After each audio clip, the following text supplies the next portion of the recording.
Okay guys, so let's move on to our next topic for A2 physics, that is what? Alternating current.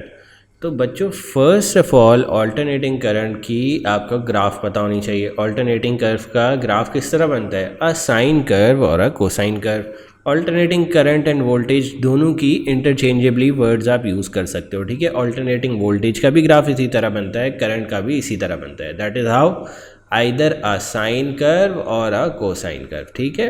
या जब भी आपको alternating current या voltage का graph बनाना होगा, you will draw either a sine curve और a cosine curve, ठीक है। अब सेकंड बात जो होती है, when you are seeing alternating current या voltage, you must remember how to write the equation of alternating current. Alternating current की इक्वेशन में बच्चे, या ऑल्टरनेटिंग वोल्टेज की इक्वेशन में, चलो यहाँ पे पहले वोल्टेज देख लेते हैं। वोल्टेज की इक्वेशन में तीन चीज़ें आपको रिमेंबर करनी चाहिए, ठीक है। सबसे पहले ये जो इक्वेशन है वो लिखते किस तरह हो? A sine B T plus C. अब इसमें ए बी सी क्या है ये समझ लो, these are the three important things. A जो चीज़ है ना, जो आपके साइन या कॉस के रेशो से पहले आ रही है, दैट इज़ द एम्पलीट्यूड और वी नॉट। एम्पलीट्यूड क्या होता है? मैक्सिमम वोल्टेज, ठीक है। एम्पलीट्यूड क्या है बच्चे? जो साइन या कॉस के रेशो से पहले नंबर लिखा हुआ है, ठीक है।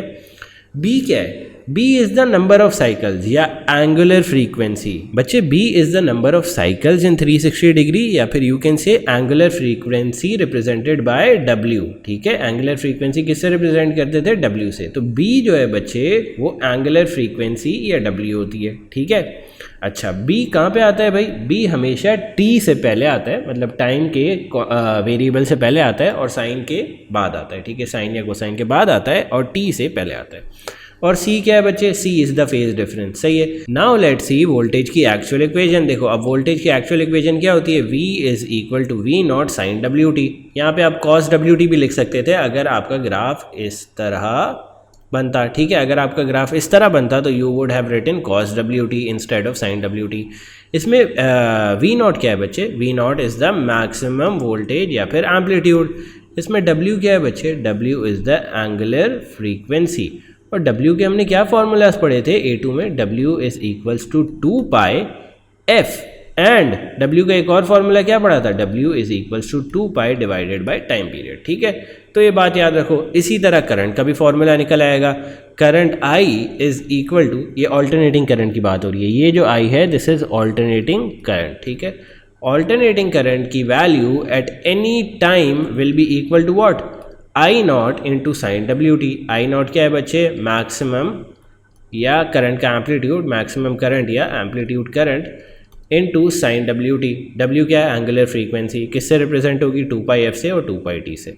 यहाँ पे आप साइन की जगह कॉस भी लिख सकते थे। कब? अगर जो आई का ग्राफ है वो कहाँ से स्टार्ट हो रहा होता? अपनी मैक्सिमम वैल्यू से स्टार्ट हो रहा होता है, या फिर कोसाइन का कर्व होता है, ठीक है। So you can write both these equation. Sine भी लिख सकते हो, कॉस भी लिख सकते हो, डिपेंडिंग ऑन द कर्व, ठीक है। Now let's do an example question. Example question में बच्चों हमारे पास क्या है? हमें v की इक्वेशन गिवन है।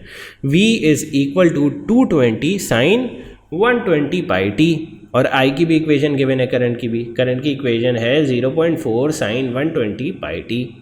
तो बच्चों फर्स्ट ऑफ ऑल हमने क्या निकालना है? v naught, that is the maximum voltage. तो if we compare this equation, v is equals to 220 sine 120 pi T with which equation? This वाली equation. v is equals to V naught sine W T. तो हमें क्या पता चल रहा है? ये जो v नॉट की जगह है उसकी जगह क्या पड़ा हुआ है? 220। तो v नॉट क्या हो जाएगा? 220 वोल्ट्स, ठीक है। अच्छा, अब ये w की जगह क्या लिखा हुआ है? w की जगह लिखा हुआ है बच्चे 120 पाई। तो if you want to calculate the frequency, हम क्या करेंगे? पार्ट बी हम कर रहे हैं, पार्ट ए निकाल चुके हैं। 220 is equals to V naught. अब अगर W की जगह आपके पास 120 पाई है और आपको पता है W का फॉर्मूला क्या होता है? 2 pi F is equals to 120 पाई। पाई से पाई कट हो गया, फ्रीक्वेंसी की वैल्यू क्या आ गई? 120 divided by 2, that is equals to 60 hertz, ठीक है।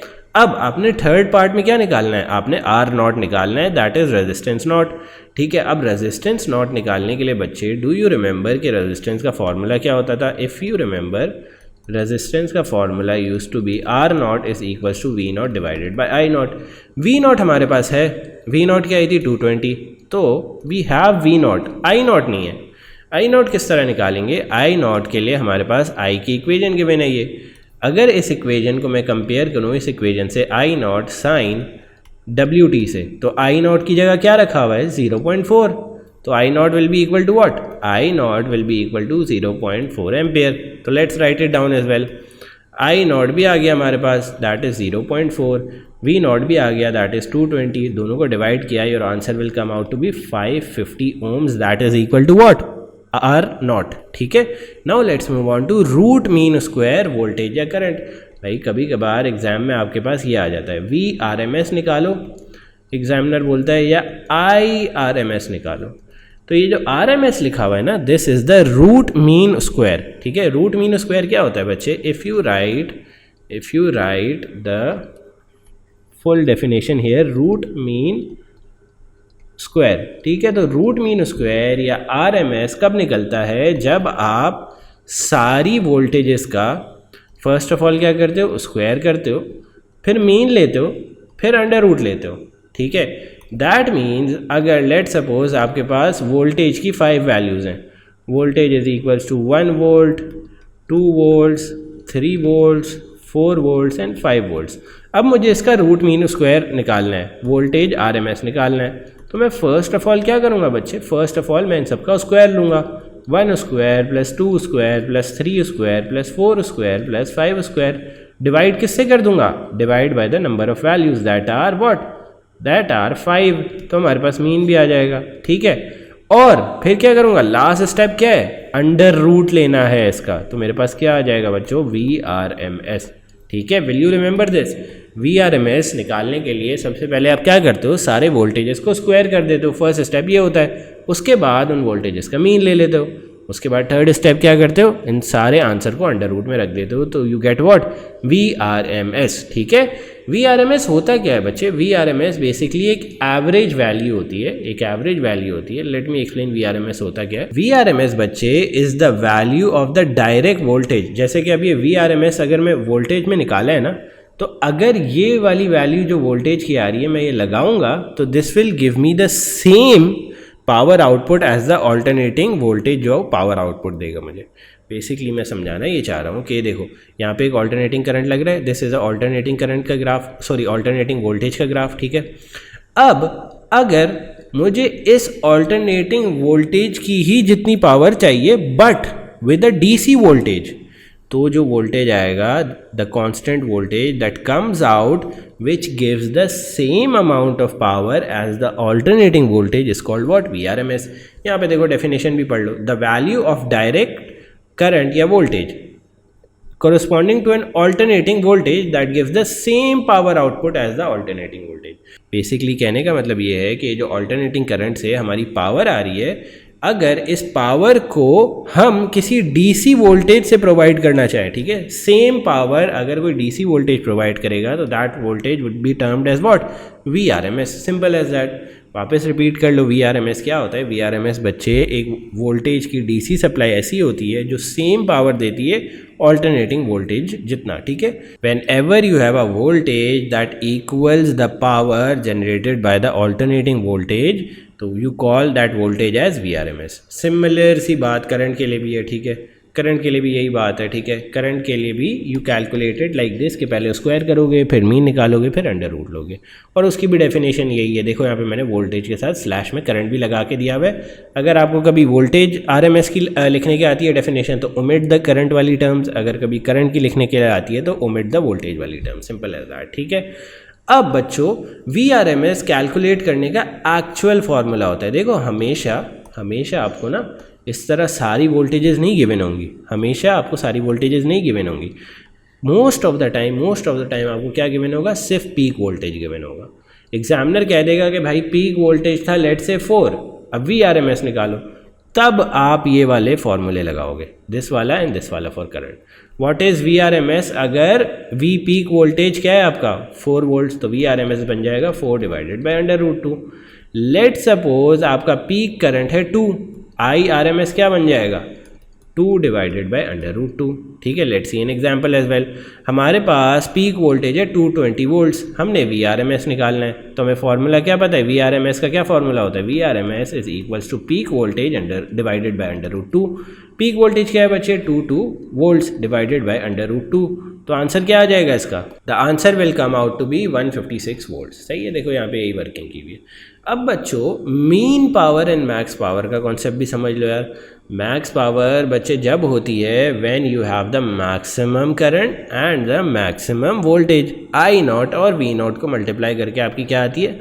Maximum power. ठीक है, मीन पावर कब होती है? मीन पावर जब होती है when you multiply I R M S and V R M S. तो आई आर एम एस का क्या फॉर्मूला था? I naught divided by √2। V R M S का क्या फॉर्मूला था? V naught divided by √2। दोनों को मल्टीप्लाई करोगे तो you will get this formula.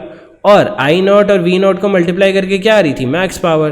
तो आई नॉट वी नॉट की जगह आप मैक्स पावर भी लिख सकते हो and your final formula can come out to be this कि mean power is max power का हाफ, या max power divided by 2 is equals to your mean power. Mean power बच्चे आप दो और फॉर्मूले से भी निकाल सकते हो। Mean power is equals to current RMS square into resistance.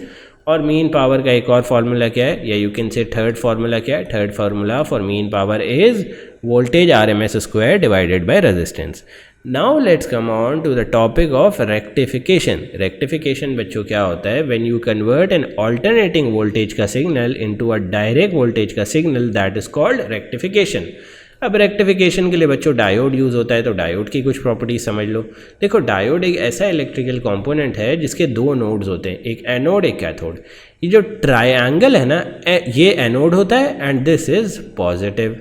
ठीक है, ये जो कैथोड होता है दिस इज व्हाट? नेगेटिव। ठीक है, हमेशा याद रखो, ट्रायंगल जो है वो एनोड होता है और पॉजिटिव होता है, लाइन जो है वो कैथोड होती है और नेगेटिव होती है। अब डायोड का ना एक स्पेशल तरीका होता है वर्क करने का। डायोड की वर्किंग देखने के लिए we must understand two things, forward bias conditions and reverse bias conditions. तो let me explain to you one by one. Forward bias conditions and reverse bias conditions को बारी बारी पढ़ते हैं हम। ठीक है बच्चों, अगर आपके डायोड के एनोड के साथ, दैट इज व्हाट? ट्रायंगल के साथ, ये वाला जो ट्रायंगल है बच्चे, इसके साथ अगर आपने बैटरी का क्या कनेक्ट कर दिया? पॉजिटिव। बेसिकली मैं क्या कहना चाह रहा हूँ कि जो एनोड था या फिर पॉजिटिव टर्मिनल था ऑफ डायोड, अगर उसके साथ आपने बैटरी का पॉजिटिव कनेक्ट कर दिया तो what will happen? Your current will flow through the circuit. Bulb जो है क्या जलेगा? ब्राइट। और एमीटर पे रीडिंग क्या आएगी? हाई। इसका मतलब क्या है कि the diode is offering low resistance, current को पास थ्रू होने दे रहा है, और इस कंडीशन को हम कहते हैं फॉरवर्ड बायस कंडीशन। कौन सी कंडीशन? जब बैटरी का positive is connected with the anode of the diode. अच्छा, जब आप कनेक्शंस रिवर्स करते हो, बैटरी का नेगेटिव टर्मिनल जो है वो आप डायोड के एनोड के साथ लगाते हो या डायोड के पॉजिटिव टर्मिनल के साथ लगाते हो, तब your bulb won't light up और एमीटर पे भी कोई रीडिंग नहीं आएगी। तो this shows what? This shows के डायोड बहुत ही हाई रेजिस्टेंस ऑफर कर रहा है, करंट को फ्लो ही नहीं होने दे रहा। और इस केस को हम क्या कहते हैं? Reverse bias condition. Reverse bias condition बच्चे कब अराइज करती है? जब डायोड का positive is connected to the battery का नेगेटिव। ठीक है, तो इसकी कंक्लूजन अगर मैं आपको देना चाहूँ तो what does it mean? Forward bias condition में diode will allow the current to flow, reverse bias condition में diode won't allow the current to flow. अब हम पढ़ते हैं हाफ वेव रेक्टिफिकेशन। अब हमें एक दफ़ा अगर डायोड की वर्किंग समझ आ गई, now we can study half wave rectification and full wave rectification. अच्छा बच्चों, अब हाफ वेव रेक्टिफिकेशन में ये होता है कि ये आप एक AC सप्लाई लेते हो, इनपुट वोल्टेज आपका AC वोल्टेज होता है। ठीक है, let me zoom in a bit more, या was this fine, but let me zoom in. ठीक है, सही रहेगा इसका। देखो, हाफ वेव रेक्टिफिकेशन में ये होता है कि आप इनपुट पे एक AC वोल्टेज लेते हो, this is an AC voltage. ठीक है, अब आप क्या करते हो? अब आप इस AC वोल्टेज के साथ एक डायोड लगाते हो, डायोड के साथ एक लैंप लगाते हो, और लैंप के साथ एक पैरेलल में वोल्ट मीटर लगाते हो। ठीक है, अब जब आप इनपुट पे AC वोल्टेज दे रहे हो, तो बच्चे हमने क्या पढ़ा था? AC वोल्टेज की डायग्राम के नाइदर भी साइन कर्व और कोसाइन कर्व। यहाँ पे हमने साइन कर्व बनाई हुई है। ठीक है, साइन कर्व है, इसका मतलब क्या है? पॉजिटिव डायरेक्शन में भी करंट है, नेगेटिव डायरेक्शन में भी करंट है। ठीक है, और बच्चों हमने AC की एक और प्रॉपर्टी क्या पढ़ी थी कि AC जो वोल्टेज होता है या AC जो करंट होता है वो अपनी डायरेक्शन शिफ्ट करता रहता है, कभी पॉजिटिव यहाँ पे होगा, कभी पॉजिटिव यहाँ पे होगा और नेगेटिव यहाँ पे होगा। तो ये दोनों डायरेक्शंस में शिफ्ट करता रहता है। कभी positive would be this terminal कभी positive would be this terminal, ठीक है। तो this is also evident on the graph. Sine का अगर ग्राफ देखो तो थोड़ी देर के लिए वोल्टेज की वैल्यूज़ पॉजिटिव हैं, फिर नेगेटिव हैं, फिर पॉजिटिव हैं, फिर नेगेटिव हैं। तो इसका मतलब वोल्टेज जो है वो फ्लक्चुएट कर रहा है, ठीक है, पॉजिटिव एंड नेगेटिव के बीच में। तो लेट्स सी, जब डायोड में हमने ये डायोड के साथ हमने एसी करंट प्लेस किया तो क्या होता है। First of all let's suppose ये वाला नोड या ये वाला पोर्ट या टर्मिनल जो है पॉजिटिव है, ये वाला नेगेटिव है।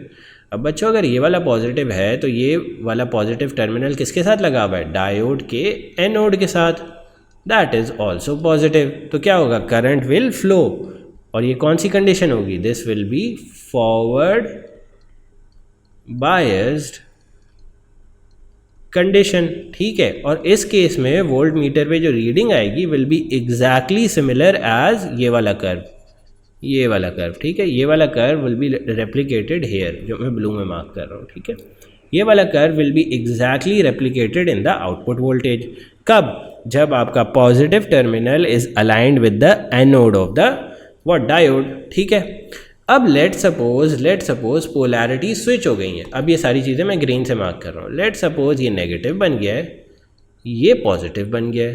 तो यार अब आपका वोल्टेज का नेगेटिव किसके साथ कनेक्टेड है, डायोड के पॉजिटिव के साथ या एनोड के साथ। तो इसका मतलब क्या हुआ कि द करंट वॉन्ट फ्लो, और ग्रीन में मैंने जो मार्क किया है that will be what, reverse bias condition. आपका वोल्टेज भी फ्लो नहीं करेगा, करंट भी फ्लो नहीं करेगा थ्रू द डायोड। क्यों, क्योंकि डायोड के पॉजिटिव के साथ आपने क्या कनेक्ट कर दिया है, बैटरी का नेगेटिव।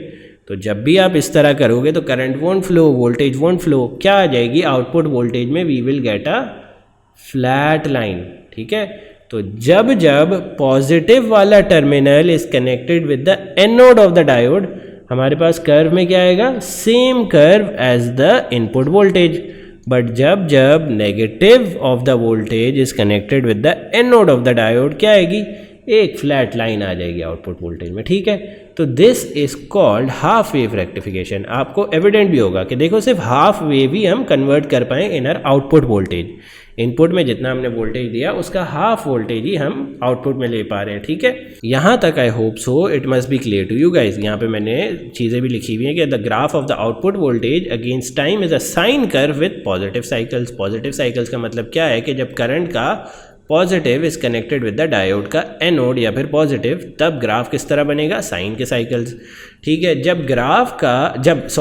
जब वोल्टेज का negative is connected with the diode का पॉजिटिव, दैट इज व्हाट, उसको हम नेगेटिव साइकिल्स कहते हैं, तब क्या बनेगा वोल्टेज आउटपुट पे, अ फ्लैट लाइन। वो मैंने यहाँ पे ग्रीन से दिखा भी दी है, ठीक है।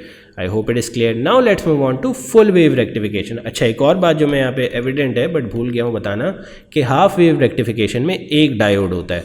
फुल वेव रेक्टिफिकेशन में बच्चे 4 डायोड्स यूज होते हैं। Now let's see what is full wave rectification. अच्छा, एक बात तो ये याद रखो कि फुल वेव रेक्टिफिकेशन में we get what, we get sine curves for both positive and negative cycles, ठीक है। इसका मतलब ये है कि अगर आपने डायोड के साथ जो है बैटरी का पॉजिटिव कनेक्ट किया हो या नेगेटिव कनेक्ट किया हो, you will gate sine curves for both the positive and negative cycles, ठीक है।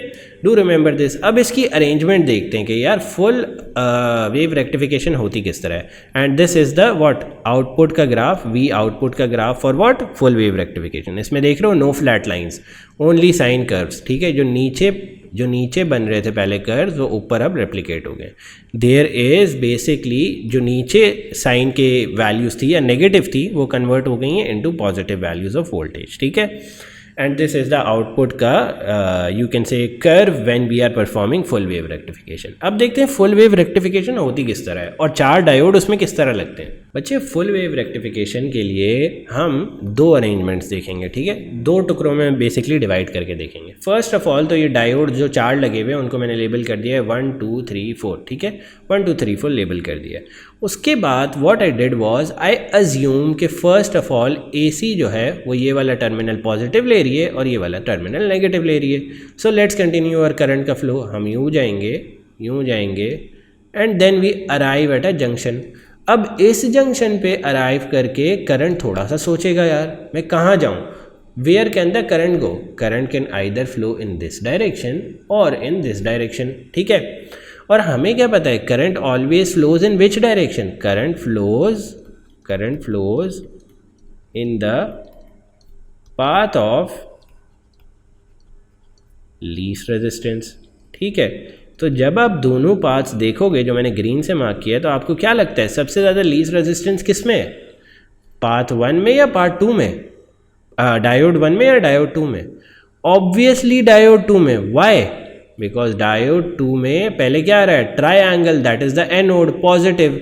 तो पॉजिटिव जो है वो पॉजिटिव के साथ कनेक्ट होगा। बैटरी का पॉजिटिव, बेसिकली बैटरी का पॉजिटिव टर्मिनल लेके चल रहे हैं ना हम, तो हमें लीस्ट रेजिस्टेंस कौन सा तरह का डायोड ऑफर करेगा, जिसका पहले पॉजिटिव लगाओ या पहले एनोड लगाओ। ठीक है, अगर आप बैटरी का पॉजिटिव लेके चल रहे हो बच्चे, तो आपको जो डायोड सबसे कम रेजिस्टेंस ऑफर करेगा वो डायोड होगा जिसका एनोड पहले आ रहा होगा या पॉजिटिव टर्मिनल पहले आ रहा होगा। 1 में अगर आप देखो तो कैथोड पहले आ रहा है, नेगेटिव टर्मिनल आ रहा है, तो वी विल डिसरिगार्ड 1 और करंट भी डिसरिगार्ड कर देगा 1 को, और कहाँ से जाना शुरू करेगा, 2 से। ठीक है, 2 से हम गए हमने रेजिस्टेंस भी क्रॉस कर ली इस तरह, देन वी कम हेयर, ये पूरा वी मूव लाइक हेयर, फिर इधर गए, फिर इधर आए। अब इस जंक्शन पे भी करंट आके थोड़ी देर रुक जाएगा और परेशान हो जाएगा कि यार आइदर मैं 1 से जाऊँ या मैं 4 से जाऊँ। अब 1 या 4 में से चूज़ करना बहुत आसान है। हाउ? देखो, करंट ने वापस कहाँ जाना है, नेगेटिव पे। ठीक है, वापस अपने नेगेटिव टर्मिनल पे जाना है, जो कि मैं यहाँ पे रेड से चलो मार्क कर देता हूँ, वापस यहाँ पे जाना है। ठीक है, करंट ने अगर वो पाथ 1 लेगा तो वो क्या करेगा, अगर वो पाथ 1 लेगा तो वो वापस पॉजिटिव पे आ जाएगा। ये तो वो चाह नहीं रहा, उससे चाहिए कि वो वापस कहाँ जाए, नेगेटिव पे। तो यार अगर वो पाथ 4 लेगा या डायोड 4 लेगा तो क्या होगा, वो यूँ जाएगा, फिर वो यूँ जाएगा, फिर वो यूँ जाएगा, यूँ जाएगा और वापस नेगेटिव पे आ जाएगा। तो this is the complete path of the current. कब?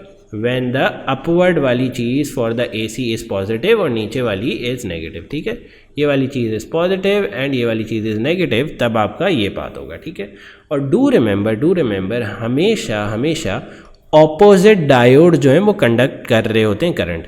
जैसे कि अगर 2 कर रहा है ना करंट, तो फिर इसके ऑपोजिट वाला ही 4 ही कंडक्ट कर रहा होगा करंट, 1 या 3 नहीं कर रहे होंगे। It is a general rule. ठीक है, अगर 2 डायोड जो है वो कंडक्ट कर रहा है करंट, तो उसका ऑपोजिट वाला डायोड ही करंट कंडक्ट कर रहा होगा। This is a general rule. ठीक है, अब लेट सपोज अगर 1 कर रहा है तो उसके ऑपोजिट कौन सा है, 3 ही कर रहा होगा। This is a general rule.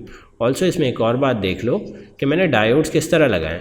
मैंने यहाँ पे अगर एनोड फर्स्ट रखा है, ठीक है, और फिर कैथोड रखा है, तो यहाँ पे भी मैंने यही किया है। यहाँ पे एनोड फर्स्ट रखा है और फिर कैथोड रखा है। ठीक है, यहाँ पे भी मैंने यही किया है। अगर यहाँ पे मैंने एनोड फर्स्ट रखा है फिर कैथोड रखा है, सिमिलरली 3 के साथ भी यही किया है, anode first and cathode second. ठीक है, तो ये डायोड की अरेंजमेंट ज़रा याद कर लेना कि किस तरह प्लेस हुए में एनोड और कैथोड। ऑपोजिट जो है डायोड्स वो सेम डायरेक्शन में प्लेस हुए में। ठीक है, अच्छा, now let's come on to जब आप कॉम्पोजिशन रिवर्स करते हो, नेगेटिव वाला ये टर्मिनल हो जाता है, पॉजिटिव वाला ये हो जाता है। तो चलो फिर वापस से स्टार्ट करते हैं हमारी journey from positive to negative. अब यहाँ से हम यूँ गए एंड हम इस जंक्शन पे अराइव कर गए। अब इस जंक्शन पे आके करंट वापस थोड़ी देर सोचेगा, यार आइदर मैं यहाँ पे जाऊँ, 4 पे जाऊँ या 3 पे जाऊँ। तो 4 पे अगर आप देखो तो कौन सा डायोड का एंड पड़ा है, कैथोड या नेगेटिव। तो पॉजिटिव टर्मिनल से अगर चल रहे हो तो सबसे ज़्यादा लीस्ट रेजिस्टेंस आपको कौन सा डायोड का फेस ऑफर करेगा, एनोड। कैथोड जो है वो बहुत ज़्यादा रेजिस्टेंस ऑफर करेगा। तो यू डिसरिगार्ड गोइंग फ्रॉम 4 और हम 3 से जाना शुरू कर देते हैं। That is what, the anode facing या एनोड फेसिंग डायोड या फॉरवर्ड बायस डायोड। यहाँ से हम यूँ गए, फिर हम यूँ गए, then we come here again, वापस इस पॉइंट पे आ गए। ठीक है, अब यहाँ पे वापस जो है करंट सोचेगा, यार मैं किस डायरेक्शन से जाऊँ, आइदर 1 से जाऊँ या 4 से जाऊँ। अभी तक अगर आपको थोड़ी सी ट्रिक्स याद हो तो आपको पता होगा कि अगर 3 वाला डायोड कंडक्ट कर रहा है तो ऑब्वियसली हमें पता है कि ऑपोजिट डायोड्स कंडक्ट। तो अगर 3 कंडक्ट कर रहा है तो कौन सा कंडक्ट करेगा, उसके ऑपोजिट कौन सा है, 1। तो 3 and 1 both will be conducting. आराम से 1 से ले जाओ। ठीक है, अगर आपको ये बात याद नहीं है कि ऑपोजिंग डायोड्स कंडक्ट करंट, तो आप क्या करोगे, आप सोचोगे यार ये करंट को नेगेटिव टर्मिनल पे जाना है। अगर मैं 4 से इसको लेके जा रहा हूँ तो वापस कहाँ आ रहा है, पॉजिटिव टर्मिनल पे। ठीक है, बट अगर मैं 1 से इसका पाथवे निकाल रहा हूँ तो ये कहाँ आ रहा है, नेगेटिव पे। That is the desired outcome. तो इस केस में कौन सा डायोड्स कंडक्ट कर रहे हैं करंट, 1 and 3। ठीक है, देखो जब भी आप फुल वेव रेक्टिफिकेशन करते हो तो 2 diodes are working at a time.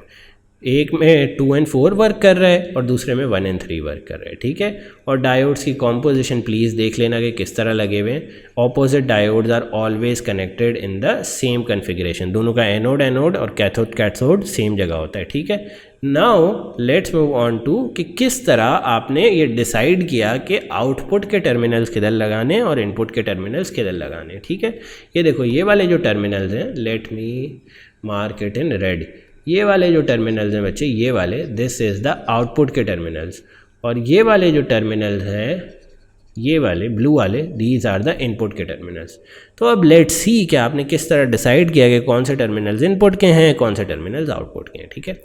जो टर्मिनल्स बच्चे कंडक्ट करते हैं, या जो टर्मिनल्स ऐसे टर्मिनल्स होते हैं जिनमें दो ऑपोजिंग डायोड्स हैं, देखो यहाँ पे एक कैथोड है, यहाँ पे एक एनोड है, तो इस तरह के टर्मिनल्स कहाँ पे कनेक्ट हो जाएंगे, इनपुट पे, ठीक है।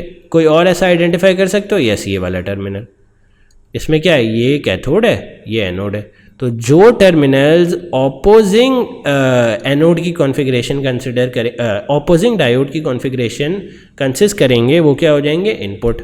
और आउटपुट क्या हो जाएंगे, आउटपुट वो वाले हो जाएंगे जो सेम डायोड की कॉन्फ़िगरेशन कंसिडर करेंगे। ये भी कैथोड है, ये भी कैथोड है, तो ये वाला आउटपुट पे लग जाएगा यहाँ पे रजिस्टर के साथ। ये भी एनोड है और ये भी एनोड है, तो ये क्या हो जाएगा, ये भी आउटपुट के साथ ही लग जाएगा, ठीक है। जो terminals contain what, same polarity या सेम मोड ऑफ डायोड, मतलब या तो दोनों एनोड हो या दोनों कैथोड हो, वो किससे कनेक्ट हो जाएंगे, आउटपुट से। जो टर्मिनल्स ऑपोजिट डायोड की कन्फिग्रेशन कंसिडर करते हैं, लेट्स से एक कैथोड है एक एनोड है, तो वो किस पे कनेक्ट हो जाएगा, इनपुट पे, ठीक है। I hope it is clear. तो अगर आप आउटपुट वोल्टेज का मसला देखो ना, अगर आप फुल वेव रेक्टिफिकेशन या हाफ वेव रेक्टिफिकेशन में आउटपुट वोल्टेज का ग्राफ देखो, तो you will see A evident problem कि वोल्टेज की वैल्यूज़ बहुत ज़्यादा फ्लक्चुएट कर रही हैं, कभी ऊपर जा रही है फिर नीचे आ रही है, ऊपर जा रही है नीचे आ रही है, ऊपर जा रही है नीचे आ रही है, ऊपर जा रही है नीचे आ रही है। This is not advisable for home appliances. कभी देखा है फैन स्लो हो रहा है, कम हो रहा है, स्लो हो रहा है, कम हो रहा है, this is not how fans या इलेक्ट्रिकल अप्लायंसेस वर्क। तो इसके लिए हम क्या करते हैं, इसके लिए we use a process called smoothing. Smoothing से क्या होता है बच्चे कि ये जो कर्व है, ये जो इनिशियल रेड वाला तुम्हारे पास आ रहा था वोल्टेज आउटपुट का, वो किस में कन्वर्ट हो जाता है, ब्लू वाले कर्व में। अब ब्लू वाला कर्व देख रहे हो, स्मूथ है, थोड़ी बहुत डिस्चार्जिंग हो रही है, but this is much smoother than previous red वाला, जो कि 0 पे जा रहा था कभी, फिर मैक्स वैल्यू पे जा रहा था। इसका मतलब ये है कि लाइट कभी खुल रही है, बंद हो रही है, खुल रही है, बंद हो रही है, ठीक है। So this harms the appliances. हमें इस तरह का स्मूथ कर्व चाहिए होता है फॉर होम अप्लायंसेज। सो इस तरह का स्मूथ कर्व आता किस तरह से, we just connect a capacitor in parallel to the resistor. भाई रजिस्टर हमने आउटपुट वोल्टेज के साथ लगाया था ना, और आउटपुट की कौन सी टर्मिनल्स होंगी, that contain same polarity of diode. ये भी कैथोड है, ये भी कैथोड है, तो ये आउटपुट ब्रांच बन जाएगी, ठीक है। ये भी एनोड है, ये भी एनोड है, तो this will also become output branch. जो आउटपुट ब्रांच के साथ बच्चे आपने रजिस्टर लगाया है, उसके पैरेलल में अगर आप एक कैपेसिटर लगा दोगे तो you will experience what, smoothing का प्रोसेस, ठीक है। ये स्मूथ हो गई है वोल्टेज की लाइन, सही है। अब अगर आपको एक ग्रेटर स्मूदिंग इफेक्ट चाहिए तो क्या करो भाई, लार्जर कैपेसिटर लगा दो। ये देखो ग्रीन वाली lines are the lines when we have put a larger capacitor. तो देख रहे हो कम वोल्टेज का ड्रॉप आ रहा है and it is much smoother, ठीक है। और एक और तरीका क्या है, there are 2 ways to create a greater smoothing effect. एक तो ये है कि यार आप कैपेसिटर लार्जर अमाउंट का लगा दो।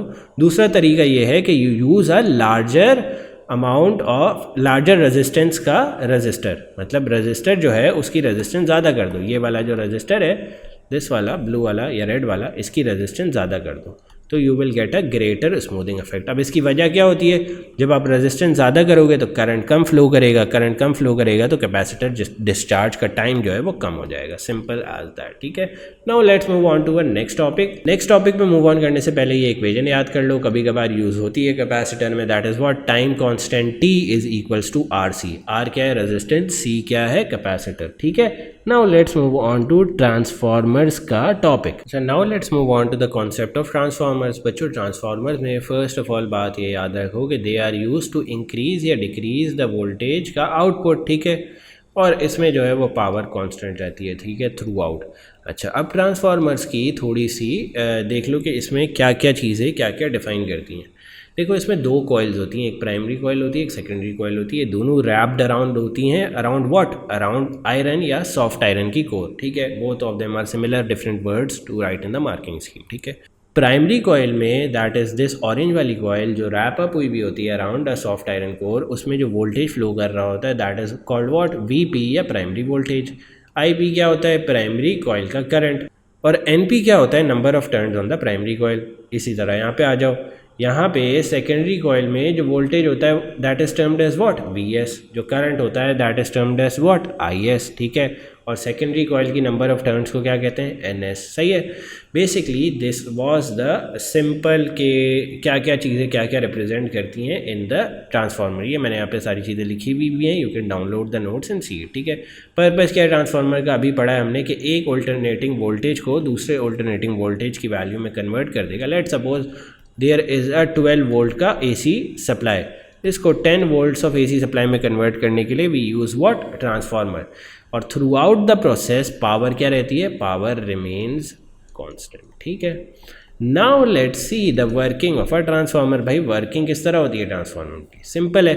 आप इनपुट में या प्राइमरी कॉइल में एक एसी वोल्टेज लगाते हो, ठीक है। एक एसी वोल्टेज लगाते हो तो क्या होगा, ये जो आयरन की कोर है यहाँ पे जो प्राइमरी कॉइल के साथ वाइंड अप हुई है वो क्या हो जाएगी, मैग्नेटाइज हो जाएगी, क्योंकि हमने क्या पढ़ा था, आयरन गेट्स रेडिली मैग्नेटाइज। जब आप एसी सप्लाई लगाओगे ऑन एन आयरन की कोर, ठीक है, ऑन अ प्राइमरी कॉइल, ठीक है, तो क्या होगा, this part of the iron will get magnetize और यहाँ से मैग्नेटिक फील्ड लाइन्स इमिट होना शुरू हो जाएंगी।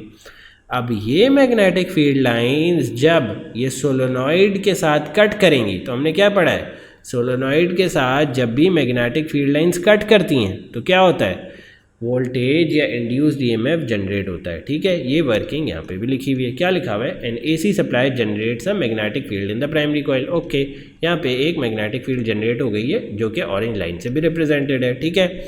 ये ऑरेंज लाइन जब सोलेनॉइड के साथ कट करती हैं या सेकेंडरी कॉइल के साथ कट करती हैं that is what, the pink ones. जब ऑरेंज लाइन जो कि मैग्नेटिक फील्ड की लाइंस है कट करती हैं विद द सेकेंडरी कॉइल, तो क्या जनरेट हो जाता है, induced EMF. This is basically the working of the transformer, as simple as that, ठीक है। इसका स्ट्रक्चर जो है ट्रांसफार्मर का वो आयरन से क्यों बनता है, इसलिए बनता है क्योंकि iron has good capability of absorbing magnetic field lines, ठीक है।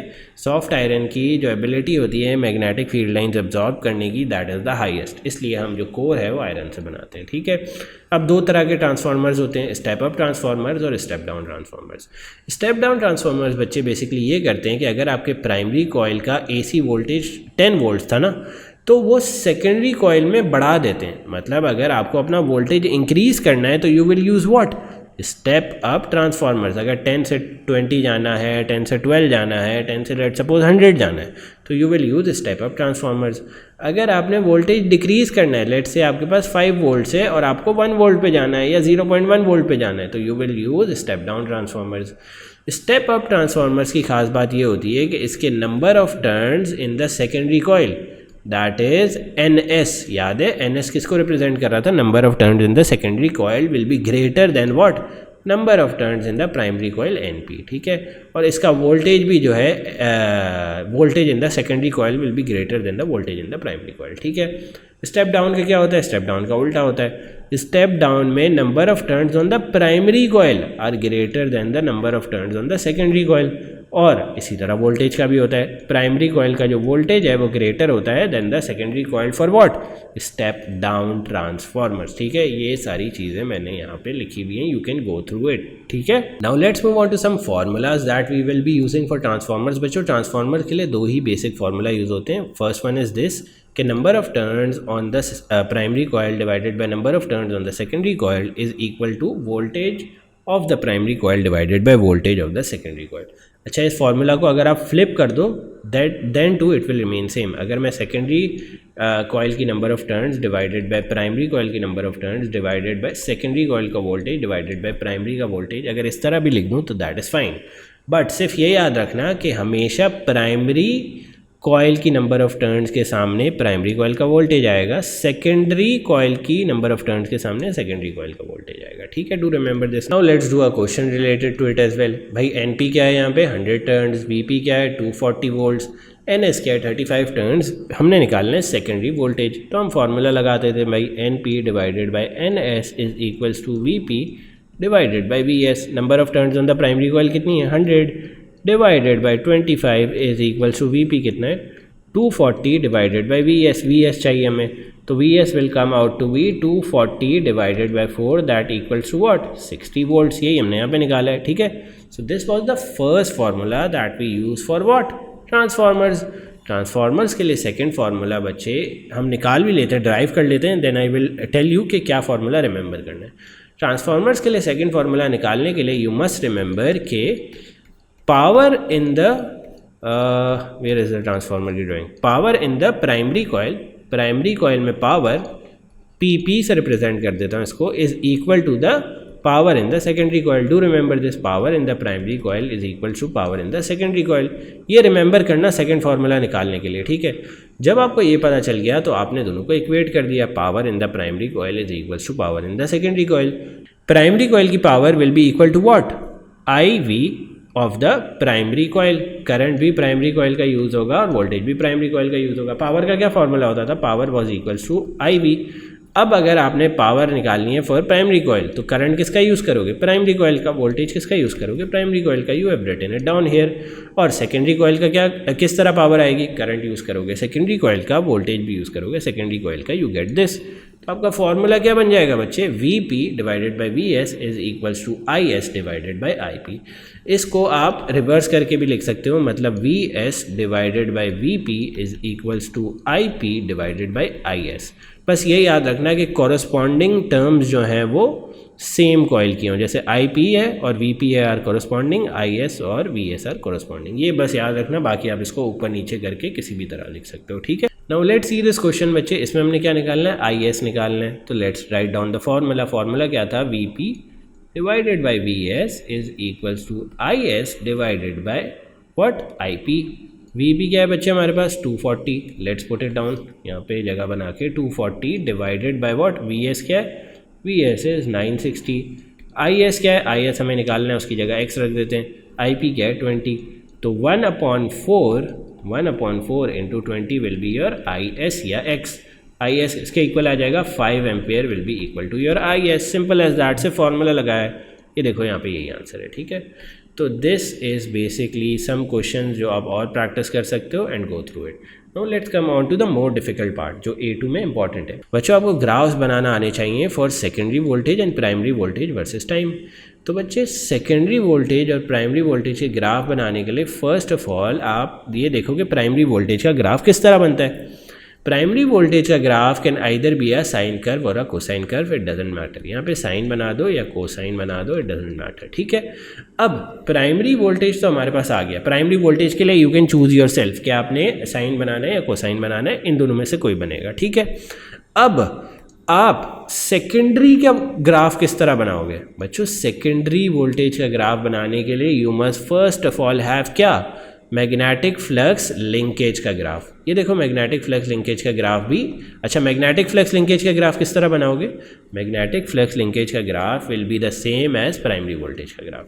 देखो आपने फर्स्ट ऑफ ऑल क्या किया, first of all you assumed या मेड प्राइमरी वोल्टेज का graph according to your will. Sign बनाओ या कोसाइन बनाओ, इट डजेंट मैटर। मैंने साइन बनाया है फॉर माई ईज, ठीक है। मैंने अज्यूम कर लिया कि प्राइमरी वोल्टेज जो है वो साइन के फंक्शन में वेरी कर रहा है, ठीक है। अब मैं मैग्नेटिक फ्लक्स लिंकेज का किस तरह ग्राफ बनाऊंगा, मैग्नेटिक फ्लक्स लिंकेज का graph is exactly the same shape as the primary voltage. तो प्राइमरी वोल्टेज का ग्राफ अगर साइन कर्व था तो मैग्नेटिक फ्लक्स लिंकेज का graph will be also a sine curve. अब ये जो मैग्नेटिक फ्लक्स लिंकेज है वो हमें प्राइमरी वोल्टेज में तो कोई फ़ायदा नहीं दे रही, बट ये ज़रूरी है सेकेंडरी वोल्टेज का ग्राफ समझने के लिए। सेकेंडरी कॉइल की जो वोल्टेज का ग्राफ बनाना है उसके लिए हमें मैग्नेटिक फ्लक्स लिंकेज का ग्राफ बहुत ज़रूरी है, ठीक है। सेकेंडरी वोल्टेज का graph will be equal to what, negative gradient of the magnetic flux linkage का ग्राफ। देखो ये जो आपके पास सेकेंडरी कॉइल के वोल्टेज, सेकेंडरी कॉइल का जो वोल्टेज है उसका जो ग्राफ बनेगा that will be what, minus gradient of magnetic flux और लिंकेज का ग्राफ, ठीक है। मैग्नेटिक फ्लक्स और मैग्नेटिक फ्लक्स वर्सेस टाइम का जो ग्रेडियंट आएगा that is change in magnetic flux divided by change in time. जब आप इसको नेगेटिव में करोगे ना, जब आप इस ग्रेडियंट को माइनस से मल्टीप्लाई करोगे, that will give you the value for which graph, for the secondary coil के वोल्टेज का ग्राफ। देखो तभी यहाँ पे साइन का ग्रेडियंट क्या होता है बच्चे, साइन की डिफरेंशिएशन करो तो what you will gate cos, और कॉस नेगेटिव का ग्राफ हमने यहाँ पे बनाया हुआ है। ठीक है, वापस समझ लो, सेकेंडरी कॉइल के वोल्टेज का ग्राफ किस तरह बनता है, you take out the gradient of the magnetic flux linkage का ग्राफ एंड देन उसका नेगेटिव ले लेते हो। ठीक है, negative gradient of the magnetic flux linkage का graph give you what, give you secondary coil का वोल्टेज। ठीक है, अब कभी कभार एडी करंट्स पे भी सवाल आ जाता है। Eddy currents are basically those currents that cause power losses. ठीक है, करंट्स इंड्यूस हो जाते हैं in the soft iron due to alternating magnetic fields and these currents actually cause power losses, और इसीलिए हम क्या यूज़ करते हैं, इसका सोल्यूशन क्या है, laminated sheets of soft iron use करते हैं to reduce what, eddy currents। ठीक है, this was a little small part in A2 जो eddy currents पे आ जाते हैं कभी कभार। इससे डिटेल क्वेश्चन तो मुश्किल ही है, बट इसकी थोड़ी बहुत डेफिनेशंस और ये सोल्यूशन पढ़ के जाना। ठीक है, this marks the end of alternating current का topic. if you have any questions you can ask me in the comment below।